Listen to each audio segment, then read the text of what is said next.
The conference hall on Station Kepler-9 smelled like recycled air and bad decisions. Commander Vex'thala of the Galactic Peacekeeping Corps stood at the podium, his four eyes scanning the crowd with the kind of smugness that only came from someone who'd never been wrong in his life, or at least never admitted it. Ladies, gentlemen, and assorted carbon-based life forms, Vex'thala began, his translator crackling slightly. I'm here today to discuss why humanity should never, under any circumstances, be granted clearance to handle predatory species in our wildlife conservation programs. I shifted in my seat, my dorsal fins twitching with irritation.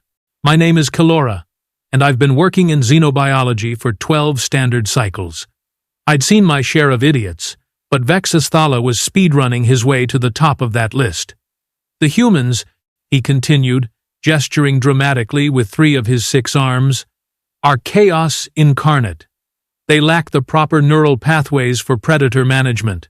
Their fight or flight response is laughably primitive. They cannot, and I repeat, cannot control dangerous animals through any recognized scientific methodology.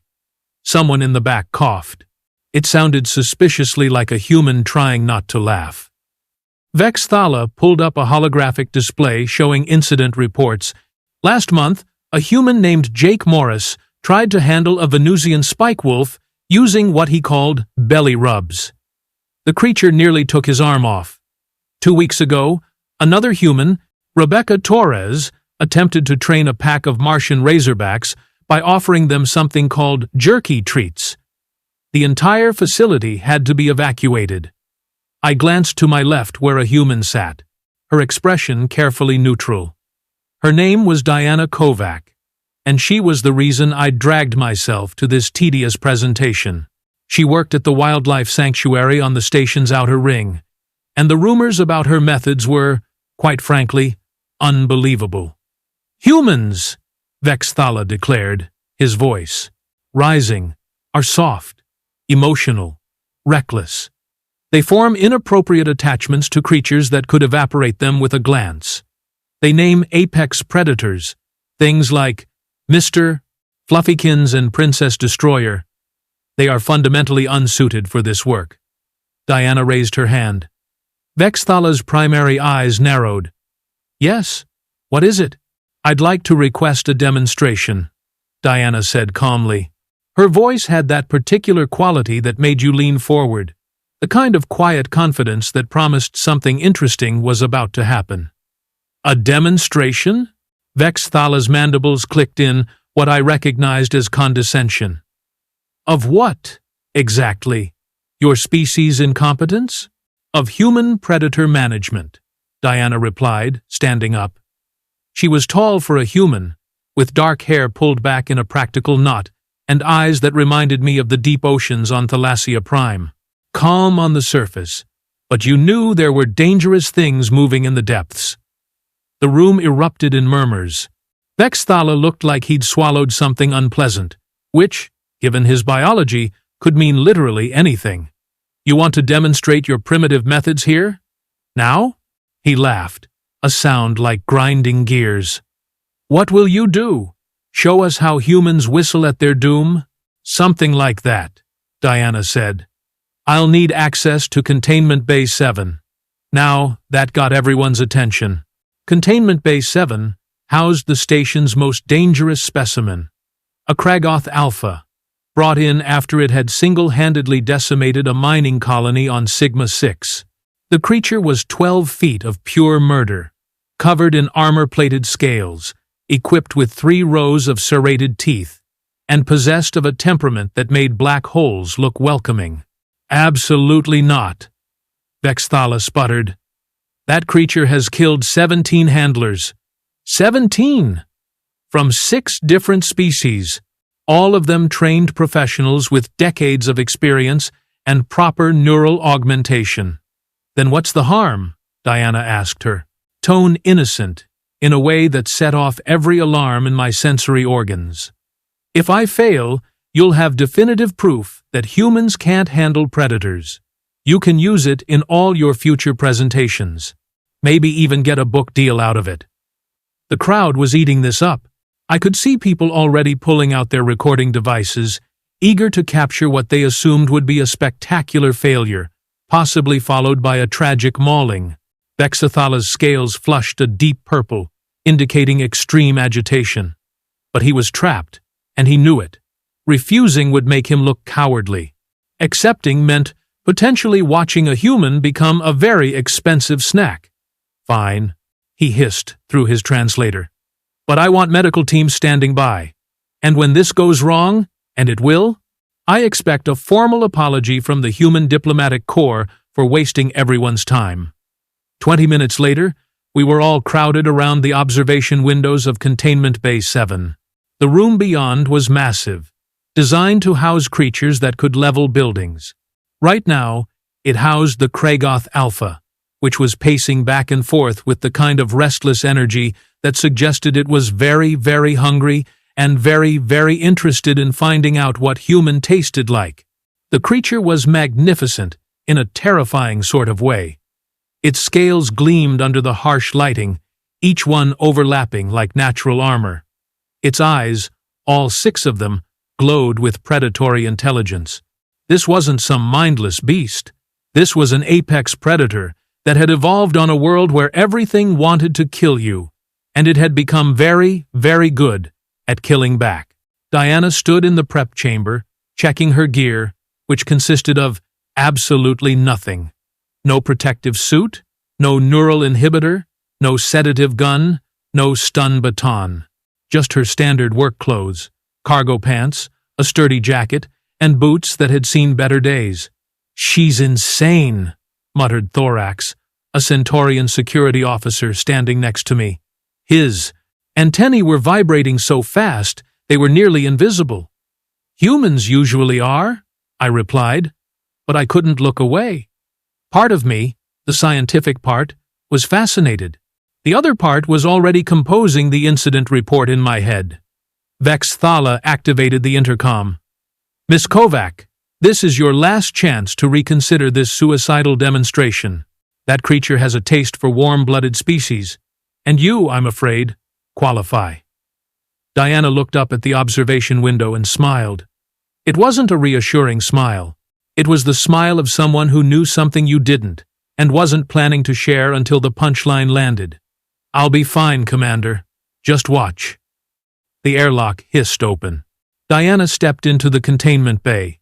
The Kragoth Alpha's head snapped around immediately. All 6 eyes locked onto her with laser focus. Its nostrils flared, sampling her scent. A low rumble emanated from its chest, a sound that vibrated through the reinforced walls and made my organs do uncomfortable things. "She's going to die," someone whispered behind me. "She's actually going to die." Diana stood perfectly still, just inside the entrance. The Kragoth began moving toward her, each step deliberate and terrifying. Its claws, each the size of my head, clicked against the metal floor. Saliva dripped from its jaws, hissing where it hit the ground. 30 feet. 20 feet. 10 feet. Vex'thala was already reaching for the emergency containment protocols. Diana raised 2 fingers to her lips and whistled. Not a panicked scream, not a desperate cry for help, just a simple, clear whistle. 2 short notes, followed by 1 long one. The Kragoth Alpha stopped dead in its tracks. For a moment, nothing happened. The creature stood there, processing, its massive head tilted slightly to one side. Then, impossibly, incredibly, its aggressive posture shifted. The spines along its back, which had been raised in threat display, slowly lowered. Its tail, which had been lashing like a whip, went still. Diana whistled again. Same pattern. 2 short, 1 long. The Kragoth Alpha's haunches lowered. It was sitting, a 12-foot-tall apex predator that had killed trained handlers from 6 different species, was sitting like an obedient pet. "What in the 7 nebulas?" Thorax breathed. Diana walked forward slowly, her movements calm and purposeful. The Kragoth watched her approach, its eyes tracking her but showing none of the predatory focus from before. When she got close enough, she reached out one hand. I swear on every star in the galaxy, that creature leaned its massive head into her palm. The observation room had gone completely silent. You could have heard a pin drop in a vacuum. Diana scratched behind what I assumed were the Kragoth's ears, or, at least, the armored ridges where ears might theoretically be. The creature's eyes half closed in what looked like contentment. A sound emanated from its chest, lower than before, less threatening. Almost like... Was that purring? Could something that terrifying actually purr? This is absolutely impossible. Diana turned to face the observation window. Commander, could you have someone bring in his food? He's been agitated because his feeding schedule was changed last week. Kragoth alphas are creatures of routine. Mess with that, and they get cranky. Just like certain commanders I could mention. That last bit was delivered with a perfectly straight face, but I caught the subtle smirk. Someone scrambled to get the feeding mechanism activated. A massive container of protein slurry, the Kragoth's preferred meal, descended from a ceiling hatch. The creature's attention immediately shifted to the food, but it didn't lunge or attack. Instead, it looked at Diana, almost as if asking for permission. She whistled again. A different pattern this time. 1 long, 3 short. The Kragoth Alpha moved to the food and began eating, methodically and calmly, nothing like the feral feeding frenzy the handlers had reported. Diana walked back toward the airlock without hurrying, without showing any fear. When she passed through the door and it sealed behind her, the entire observation room erupted. Questions flew from every direction. Had she used some kind of pheromone? Was she secretly telepathic? Did she have cybernetic implants that Vex'thala's scanners had missed? Diana emerged from the prep chamber, brushing off her jacket like she'd just finished a routine task. Anyone else want to argue that humans can't handle predators? Vex'thala looked like he was processing his entire worldview shattering in real time. His scales had gone from purple to a pale gray that suggested either deep shock or imminent system failure. How? He finally managed. That creature has resisted every form of conditioning, every neural pathway manipulation, every chemical influence we've attempted. It killed its last handler in under 30 seconds. Diana shrugged. Maybe that's your problem. You're trying to control it instead of communicating with it. Kragoth alphas are social pack hunters on their homeworld. They're intelligent, they understand hierarchy, and they respond to clear, consistent signals. You were treating it like a dangerous object to be contained instead of a sentient being to be understood. But the whistle, I found myself saying. What was that? Ah, Kelora, right? Diana said, nodding to me. I read your paper on interspecies acoustic communication. Brilliant work, by the way. The whistle is just a tool. Could have been a hand signal, a specific vocal tone, even a particular movement pattern. The point is consistency. I spent 3 weeks observing him, learning his behavior patterns, his stress signals, his comfort zones. Then, I established a communication framework. 2 short, 1 long, means, I see you, I acknowledge you, I'm not a threat. 1 long, 3 short means, you're doing well, continue. It's not magic, it's just paying attention. 3 weeks? Vex'thala sounded scandalized. We've been trying for 6 months. Yeah, and how much of that time was spent actually watching him versus trying to force compliance? Diana asked. The question hung in the air like a condemnation. Predators aren't problems to be solved. They're individuals to be respected. Earth figured that out centuries ago. We had to. We lived alongside things that could kill us for most of our evolution. We learned to coexist, to communicate, to find common ground. It's not about control, it's about relationship. I thought about that, about humanity's bizarre history on their death world home planet. They'd shared their environment with creatures that could outrun them, outclimb them, outswim them, and outbite them. Individually, Humans were fragile. Collectively, through cooperation and communication, they'd become the dominant species, not because they were the strongest, but because they were adaptable. Because they could look at something terrifying and think, how do I make friends with that? It was insane. It was brilliant. It was so perfectly, absurdly human. I want to see it again, someone called out. Others agreed. The scientific community loves nothing more than reproducible results. Diana considered this. All right, but I'm not going back in. Someone else should try. Who? Asked Thorax. None of us have your, whatever it is you have. Diana's eyes swept the room and landed on me. Kilora, you've been studying predator communication. You understand the theory. Want to give it a shot? My fins went rigid. Me? You want me to go in there with that thing? I'll walk you through it, Diana said. But yes, unless you think Vex'thala's right, and this is just some unexplainable human magic. The challenge was clear.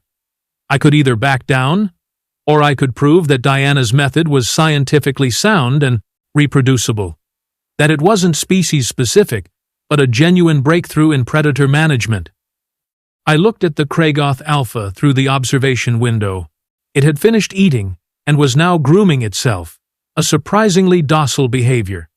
It didn't look like a mindless killing machine anymore. It looked like an intelligent creature that had been stressed, confused, and mishandled. Fine, I heard myself saying. Tell me what to do. Diana smiled, and this time it was warm and encouraging. First rule, respect. You're entering his space, so you announce yourself. No sneaking, no trying to trick him. Predators hate dishonesty. Second rule, consistency. Use the exact whistle pattern I showed you. Don't improvise. Third rule, confidence. Not arrogance, confidence. Know that you're following a proven protocol. He'll sense uncertainty, and uncertainty looks like prey behavior. She spent the next 10 minutes teaching me the whistles, the correct pitch, the timing, the rhythm. 2 short, 1 long. 1 long, 3 short. Then a third pattern. 3 medium tones, which apparently meant session's over. Thank you for your cooperation. Just in case your nerves make you mess up the whistle, you can play these recordings. But try to do it yourself.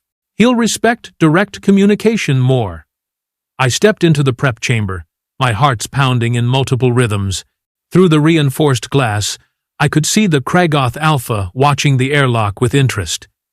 Did it remember Diana? Would it recognize me as following her protocols? Or would it see me as just another foolish alien to add to its kill count? The airlock cycled open. The smell hit me first, a combination of animal musk and something else. Something primal that triggered every survival instinct I'd inherited from my aquatic ancestors.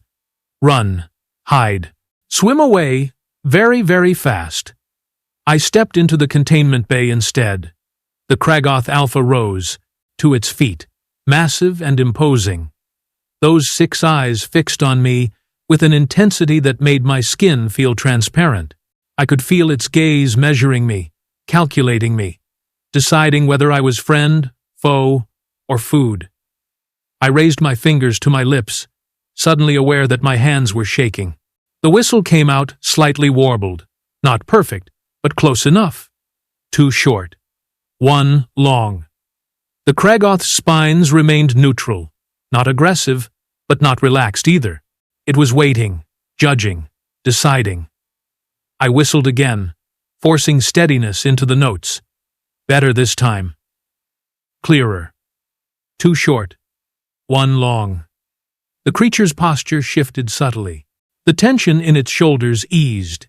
Its tail moved in a slow, measured sweep rather than an aggressive lash. And then, just like it had done with Diana, it sat. I nearly collapsed from relief. Behind me, through the observation window, I could hear the muffled sounds of excited voices, but I kept my focus on the Kragoth Alpha. This wasn't over yet. Following Diana's instructions, I took 5 slow steps forward. The creature watched, but didn't react negatively. 5 more steps. Still okay. I was close enough now to see the individual scales, the scars from whatever battles it had fought on its homeworld, the intelligence in those alien eyes. I whistled the second pattern. 1 long, 3 short. The Kragoth Alpha's eyes half closed in what I now recognized as contentment. Slowly, carefully, I reached out my hand. My fingers made contact with the armored ridge above its eyes, and the creature leaned into the touch, just like it had with Diana. I was touching an apex predator. I was petting something that could bite me in half. And it was working. "Good," I whispered, not trusting my voice for more. "You're doing so good." The Kragoth made that rumbling purr sound again. Up close, I could feel it vibrating through my bones. It wasn't threatening. It was almost comforting? Like the creature was trying to tell me something. That it understood. That it appreciated being treated with respect instead of fear. I stood there for what felt like hours, but was probably only minutes. Then I whistled the final pattern. 3 medium tones. Session over.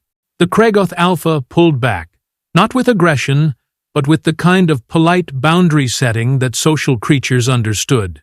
It returned to the center of its enclosure and lay down, watching me with what I could only describe as approval. I walked back to the airlock on legs that felt like liquid. When the door sealed behind me, I had to lean against the wall to stay upright. Diana was grinning. "See? Not just human magic. Anyone can do it if they're willing to learn, to observe, to respect." Vex'thala was very, very quiet. Around him, the other attendees were already chattering about implications, about rewriting protocols, about the possibilities of Diana's approach for other dangerous species in their care. The entire field of xenobiology was about to have its foundations shaken, and everyone in this room knew it. "Commander Vex'thala," Diana said, her voice cutting through the noise, "do you still think humans can't control predators?" He looked at her for a long moment. Then, to his credit, he did something I'd never seen him do before. He admitted he was wrong. "No," he said quietly. "I don't think that anymore. I think we've been approaching this entire field incorrectly. And I think humans might be the only species crazy enough to have figured out the right way." Diana's expression softened slightly. "Not crazy, just experienced. We've had a long time to learn that the scariest things in the universe usually just want the same things we do. Safety, respect, consistency, understanding. Treat them like people instead of problems, and you'd be surprised what becomes possible." She turned to address the whole room. "If anyone wants to learn these methods, I'm offering a workshop next month. Fair warning, it involves a lot of patience, a lot of tuus, observation, and absolutely zero assumptions about superiority. You're going to have to accept that a creature with teeth the size of your forearm might actually be smarter than you in ways that matter. If you can handle that, I'll teach you everything I know." The sign-up list was going to be extensive. I was already planning to be first in line. As the crowd began to disperse, still buzzing with excitement and arguing about the implications, I made my way over to Diana. "That was incredible. Genuinely incredible. How did you develop this method?" She laughed. "Honestly, I grew up on Earth with dogs. Big dogs. Dogs that other people were scared of. And I learned that if you show them you're not a threat, if you're consistent and patient, they'll trust you. When I started working with xenofauna, I just applied the same principles. Turns out, whether you're dealing with a Rottweiler or a Kragoth Alpha, respect and communication work pretty much universally." "Dogs?" I repeated. "You revolutionized predator management across the galaxy because of dogs? Humans have been managing predators for thousands of years," Diana said with a shrug. "We domesticated wolves. We trained big cats. We learned to coexist with bears, sharks, and crocodiles. We even befriended some of them. The galaxy just hasn't been doing this as long as we have. They'll catch up."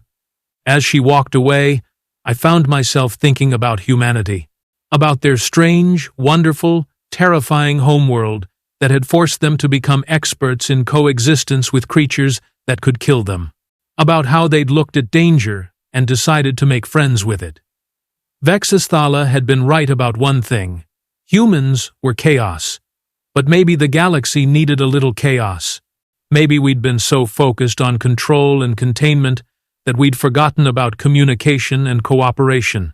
Maybe, just maybe, the soft, emotional, reckless humans were the smartest ones in the room after all.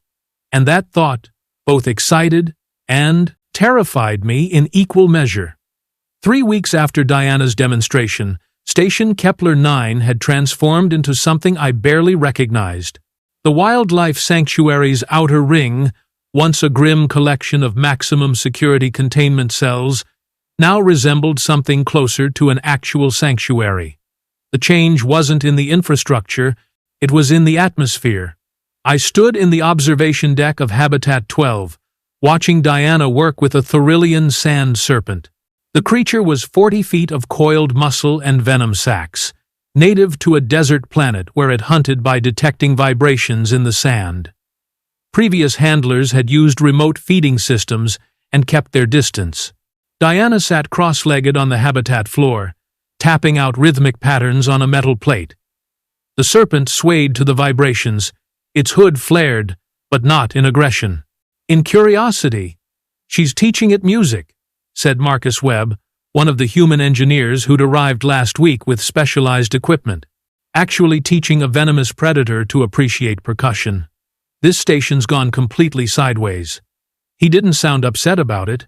None of us were, really. The incident reports had dropped to 0. Handler injuries were non-existent, and the creatures themselves seemed calmer, healthier, more engaged with their environments. Vex'thala had disappeared for 2 weeks after the Kragoth demonstration. When he returned, he'd submitted himself as Diana's first official student. Watching him struggle with the concept of patience had been entertaining in ways I probably shouldn't admit. "Kelora!" Diana's voice crackled through my communicator. "Need you in Bay 7. We've got a situation." I felt my organs tighten. Bay 7 housed the Kragoth Alpha. What kind of situation? The good kind. Hurry up. When I arrived, I found Diana standing outside the containment bay with Dr. Yana Thex, our station's veterinary specialist. Yana was a Pelroxian, all 6 of her limbs moving in that nervous flutter her species displayed when excited or stressed. "Tell me you're seeing what I'm seeing," Yana said, pointing through the observation window. I looked. The Kragoth Alpha was in its usual spot, but it wasn't alone. Curled against its massive side were 3 smaller shapes.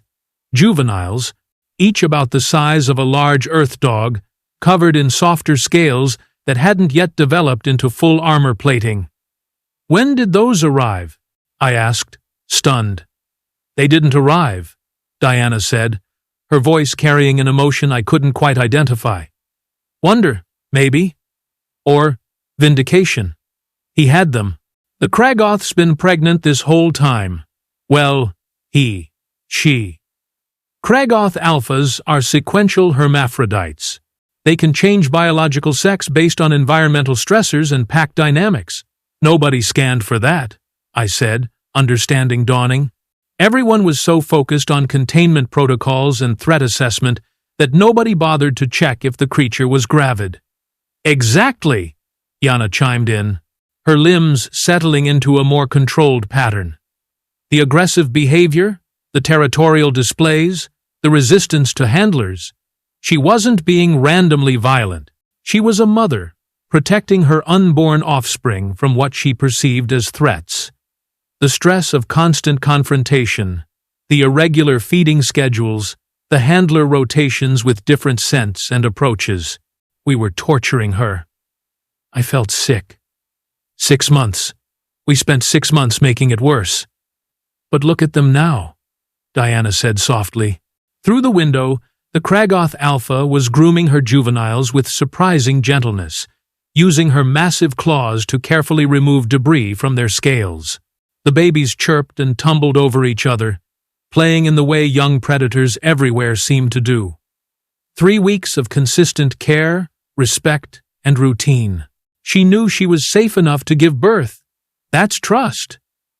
Marcus arrived with recording equipment, keeping his movements slow and obvious. The Kragoth noticed him, through the window, but didn't react with alarm. She recognized him now, understood he was part of the safe group. "Command's going to want full documentation," Marcus said, setting up cameras. "This is unprecedented. Successful breeding of a Kragoth alpha in captivity, especially one that was previously classified as unmanageable. Diana, you've basically rewritten the entire xenobiology handbook in under a month." "I didn't rewrite anything," Diana corrected, watching the babies with a soft expression. "I just remembered that every creature in the universe is trying to survive, trying to protect what matters to them, trying to make sense of a confusing and often hostile environment. Same as us. Same as everyone."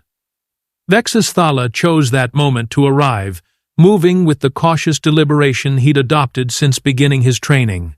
His scales were a healthier shade now, less stress purple, more natural amber. "I've received communication from the Galactic Council," he announced. "They're sending a delegation to observe the new protocols. 4 species representatives, arriving in 2 days. They want to see if these methods are genuinely universal, or if they're somehow specific to human neurological architecture." "Great," Diana said, without turning from the window. "Tell them to bring comfortable shoes. We'll be doing a lot of walking. And tell them to leave their stunners and sedatives on their ships. Won't need them." Vex'thala's mandibles clicked in. What I'd learned was amusement. "I already did," they protested. "I told them the protocols were non-negotiable. Do you know how satisfying it was to use my authority to support your insanity instead of opposing it?" "Character growth," Marcus muttered. "Beautiful to witness." The next 2 days were controlled chaos. Diana insisted on preparing not by drilling safety procedures, but by having the delegation review behavioral observation logs.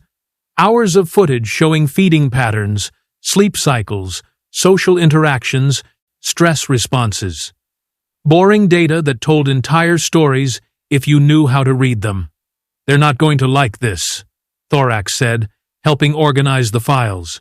His antennae had finally stopped vibrating constantly around the predators, though he still kept a respectful distance. "Politicians and bureaucrats don't want to watch homework. They want dramatic demonstrations." "Then they'll be disappointed," Diana replied, highlighting a section of video showing the Kragoth Alpha's reaction to an unexpected loud noise in her habitat. "But if they actually want to learn, instead of just being entertained, this is what it takes. Observation. Patience. Giving a damn about understanding the creature instead of just controlling it." When the delegation arrived, they were exactly as skeptical as expected. Ambassador Quillix from the Zephyrian Collective kept his breathing filters at maximum, clearly uncomfortable in close proximity to predator habitats. Representative Morvan of the Silicon Quartz processed information through crystalline matrices, her thought patterns visible as light pulses across her surface. Chancellor Breck, representing the hive mind Concordat, spoke in overlapping voices that never quite synchronized. And finally, there was Sentinel Javik, a Turian military observer whose scarred carapace suggested extensive combat experience. "Humans claim to have revolutionized predator management," Quilk said, his translator rendering his skepticism perfectly. "We're here to verify these claims aren't exaggerated. We've seen too many species promise breakthroughs that crumble under scrutiny." "Fair enough," Diana said. "Who wants to go first?" Silence. Then Javik stepped forward. "I will. I've dealt with dangerous creatures on 17 hostile worlds. If there's substance to your methods, I'll recognize it. If there's deception, I'll expose it." Diana nodded. "Good. We'll start with the easiest subject. Follow me." She led them to Habitat 4, which housed something called a Morellian phase cat. The creature could shift partially out of normal space-time, making it nearly impossible to contain with conventional barriers. It had caused 3 containment breaches before Diana took over its care. Phase cats are ambush predators, Diana explained as we gathered around the observation port. They hunt by partially phasing out of reality, moving through what prey species perceive as solid barriers, then solidifying at the moment of attack. In captivity, they become frustrated because their natural hunting behavior is suppressed. That frustration manifests as escape attempts. So, how do you prevent that? Rex's voices asked in disjointed harmony. I don't, Diana said simply. She activated the habitat door and walked in. The phase cat materialized from nothing, suddenly present on a raised platform, watching Diana with luminous eyes that seemed to exist in multiple dimensions simultaneously. It was beautiful and deeply unsettling in equal measure. Diana sat down on the floor and pulled out a small device. She activated it, and a holographic projection appeared. A small, glowing sphere that moved erratically through the air. The phase cat's attention locked onto the hologram. Its hindquarters tensed. Then it phased partially out of existence and pounced, passing through the hologram as it snapped back into reality, looking confused. Hunting enrichment, Diana explained, as the cat tried again, phasing and attacking with the kind of focused predators reserved for prey. The hologram can't be caught, which would normally be frustrating, but I vary the patterns, sometimes making it move slower or more erratically. It satisfies the hunting instinct without requiring live prey. 15 minutes, twice a day. Since implementing this, 0 escape attempts. The phase cat successfully caught the hologram on its 5th try. Diana had programmed the device to let the creature win occasionally. The cat sat with its prize, which slowly faded, then looked at Diana expectantly. Session's done, Diana said, standing. Same time tomorrow. The cat made a sound like wind through metal and phased back to its platform, settling into a relaxed posture. As Diana exited, Javik's expression was thoughtful. Enrichment programs aren't new. We've tried them. You've tried versions that focus on physical exercise, Diana countered. Physical needs are just the baseline. Psychological needs, behavioral needs, those matter just as much. Maybe more. A predator that can't hunt isn't just bored. It's fundamentally compromised in its sense of self. Find ways to let them be what they are in safe, controlled contexts, and the dangerous behaviors diminish. Morven's lights pulsed rapidly. Your success rate suggests validity. But can these methods scale? This station houses 14 high-risk specimens. The galaxy has thousands. That's why I'm training others, Diana said. It's not about me. It's about changing the fundamental approach. Every handler learns the same principle. Respect first, control second. Or better yet, replace control with cooperation wherever possible. We moved through several more habitats.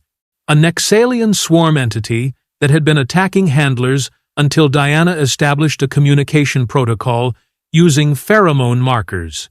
A graviton whale calf that had been ramming containment walls until Diana modified its habitat to include depth simulation technology, letting it experience the pressure changes it needed for healthy development. Each demonstration built on the last. Each one showed not just technique, but philosophy.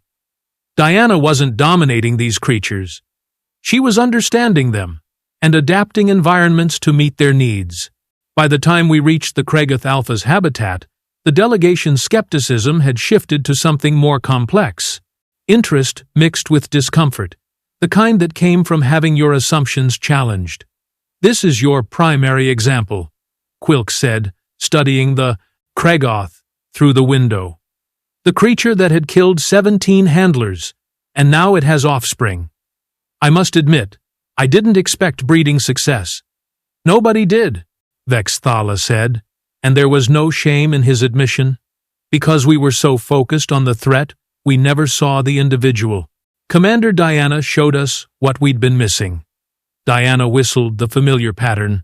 Too short, one long. Inside the habitat, the Kragoth Alpha's head lifted. She rose carefully, making sure not to disturb her sleeping juveniles, and approached the window. "May I try?" Javik asked suddenly. Diana studied him. "You understand this isn't about dominance? Not about proving you're tougher or smarter?" "I understand," Javik said. "I've been fighting all my life. I'm tired of it. If there's another way, I want to learn it."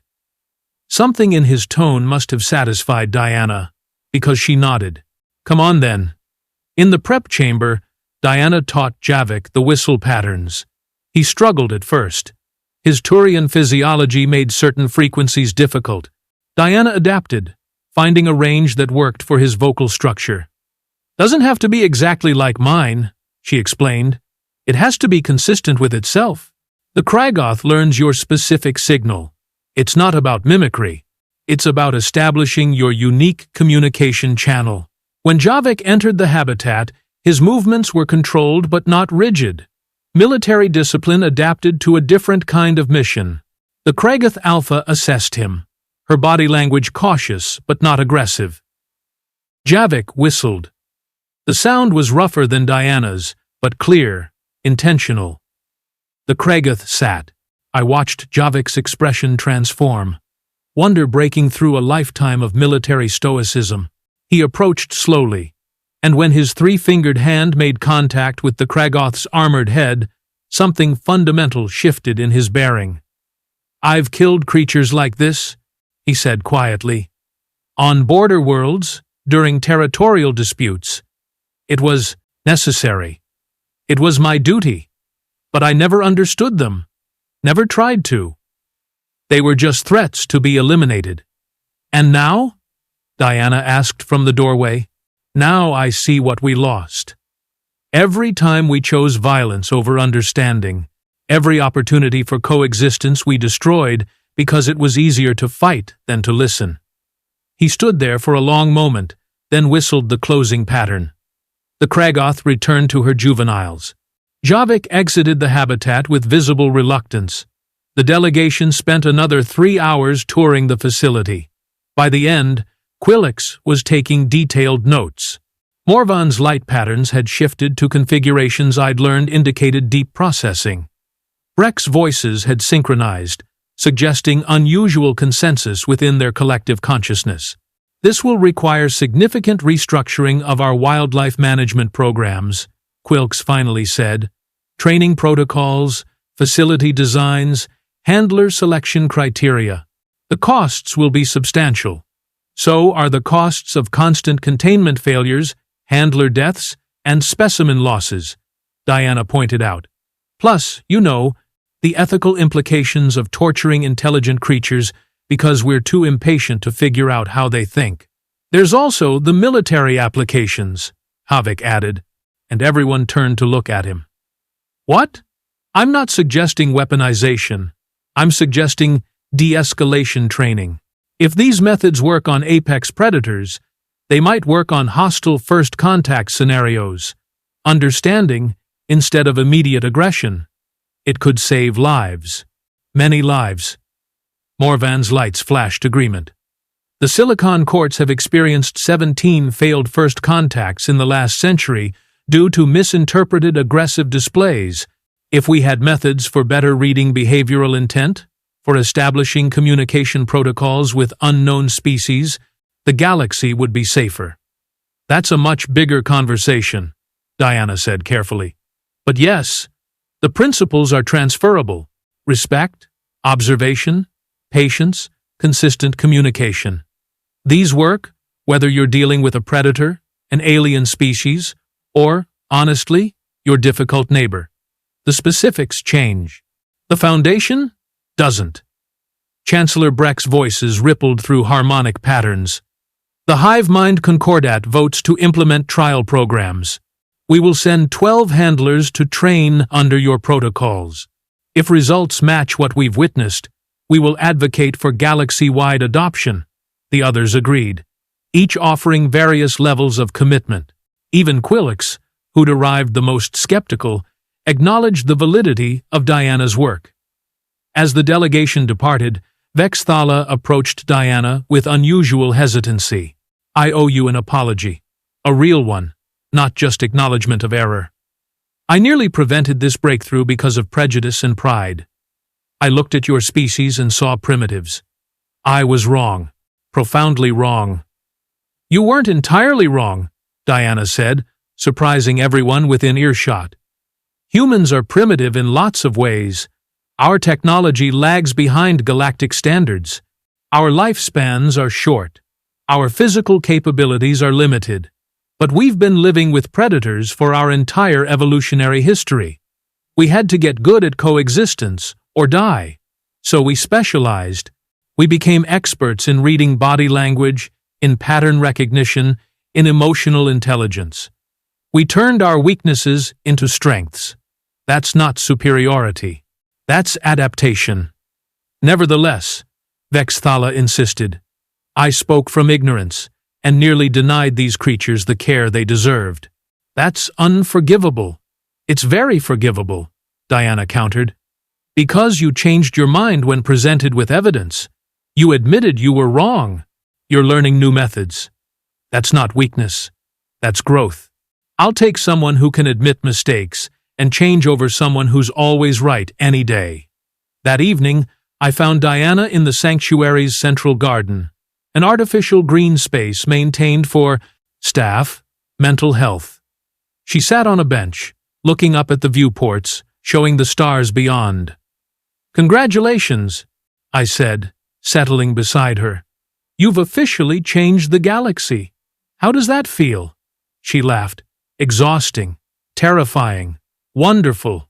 I keep waiting for it all to collapse, for someone to point out the fundamental flaw that proves I've been lucky rather than competent. That's imposter syndrome talking. Your methods work because they're based on sound behavioral science and genuine respect for other forms of consciousness." "Maybe," Diana said.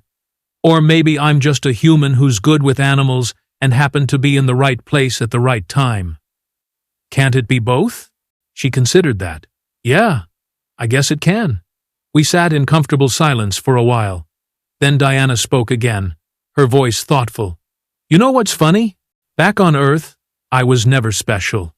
Average grades, normal career, nothing remarkable. But out here, the things Earth taught me accidentally, the skills humans developed just to survive on a dangerous planet, those turned out to be revolutionary. It makes me wonder what other species have gifts they don't recognize. What else is the galaxy missing because we're too busy competing to learn from each other?" "That's a good question," I said. "Maybe that's the next breakthrough. Not just better predator management, but better everything management. Species, conflicts, resources, relationships. Apply the same principles everywhere. Respect, observation, patience, consistent communication." "Now you're thinking too big," Diana teased. "I'm just trying to make sure creatures don't die in cages because we're too arrogant to understand them. Start small, change everything. Classic human approach." We watched the stars together. Somewhere in the sanctuary behind us, the Kragoth Alpha was settling her juveniles for the night. The phase cat was dreaming whatever phase cats dreamed. The Thorillian sand serpent was coiled contentedly in its habitat. 14 creatures that had been classified as unmanageable were now thriving because someone had bothered to see them as individuals rather than threats. One human woman with a whistle and a willingness to listen had proven Vex'thala wrong in the most spectacular way possible. And honestly, knowing humanity's history, their tendency to befriend literally anything with enough patience, their absolute refusal to accept that something was impossible just because everyone said so, I should have seen it coming. We all should have.